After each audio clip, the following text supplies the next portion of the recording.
सत्यकेला पक्षर आपणको स्वागत। सुभद्रा शक्ति मेला उद्यापित गत 22 तारिखर आरंभ होइतिबा सुभद्रा शक्ति मेला शनिवार संध्यारे सफलतार सह अनुष्ठित हो जाइछि।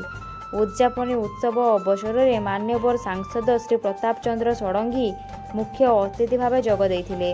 तांको सहित मंचासीन थिले जिला परिषद अध्यक्ष श्री नारायण प्रधान, बालेश्वर म्युनिसिपालिटीर अध्यक्षा श्रीमती सबिता साहू, अतिरिक्त जिलापाल श्री हेमंत सिंह, जिला परिषद कार्यनिर्वाही अधिकारी श्री संजय कुमार राउत, उपजिलापाल बालेश्वर श्री शिव मालव्य, उपजिलापाल नीलगिरी श्रीमती शुभश्री रथ, अतिरिक्त कार्यनिर्वाही अधिकारी श्रीमती मधुस्मिता सामंतराय और अन्यान्य अधिकारी प्रमुख उपस्थित थिले।